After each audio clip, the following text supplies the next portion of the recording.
Welcome to the CCEF Blogcast, where CCEF authors read their own blogs. Today, Todd Stryd is reading his blog titled Psalm 90 and Doing the Best That I Can. Todd describes how this phrase is actually akin to praying that God would establish the work of my hands. Psalm 90 and doing the best that I can. You hear it all the time. I'm doing the best that I can. It comes out of the mouth of the kid playing Little League baseball, the mom parenting 3 kids, and the corporate executive drowning under mounting deadlines. And I say it too, a lot. If not out loud, it's often a frequent part of my inner dialogue. I resonate with these words because they faithfully capture what happens when I bump up against my finitude. When I come face to face with my creatureliness, the only thing I can say is, I'm doing the best that I can. I have limits, and I reach my limits. One such area of my life is public speaking. While it's a necessary component of my job, it's not one that I've grown particularly comfortable with, nor, in my opinion, substantially better at over time. Even with the addition of seminars, helpful suggestions, and years of practice, I still have that constant feeling of being a fish out of water. Because of what this looks like in my life, I tend to think of I'm doing the best that I can as a kind of feeble prayer. My internal repetition of this phrase is an appeal to the perfect and powerful God that I am indeed trying to do what he asks, but also a recognition that I am woefully inadequate.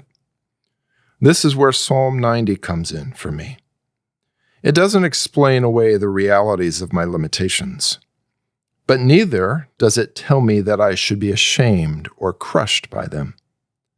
Psalm 90 simply directs me to see my limitations for what they are, proof of the inevitable reality that I am a creature, not God. Verses 9 and 10 reinforce that I have limited strength, that I am given limited time, and that I live amidst limitless toil and trouble. Here are verses 9 and 10. For all our days pass away under your wrath. We bring our years to an end like a sigh. The years of our life are 70, or even by the reason of strength 80. Yet their span is but toil and trouble. They are soon gone, and we fly away. However, instead of losing myself in hopeless resignation, or arrogantly trying to solve my fragility and dependence, I am told to learn from it. It's not a problem that can be rectified or conquered or fixed. Rather, Psalm 90 tells me to learn to number my days and gain wisdom. I am told to humble myself and recognize reality for what it is.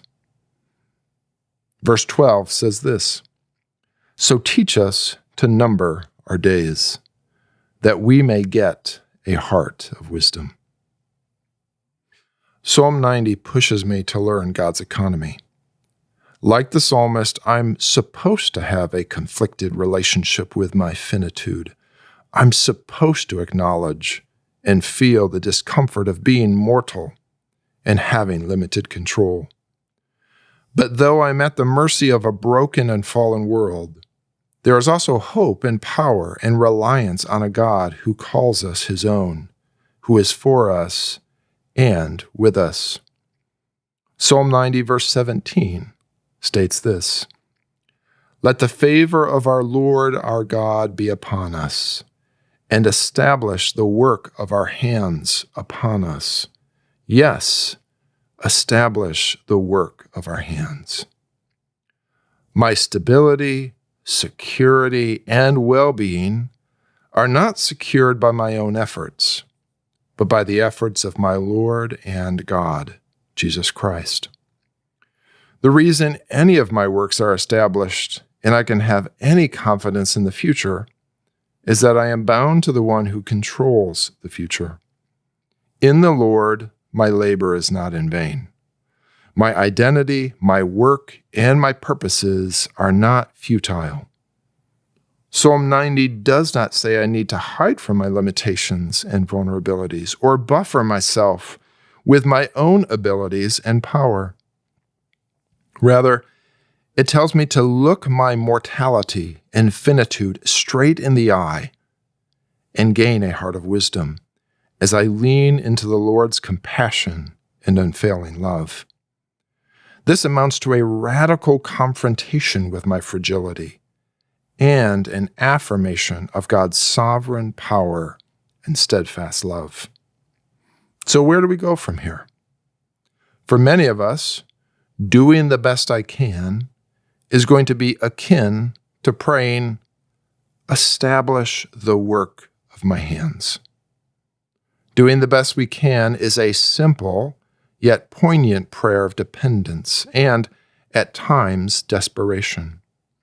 Here's a slightly longer version of that same prayer. Jesus, help me.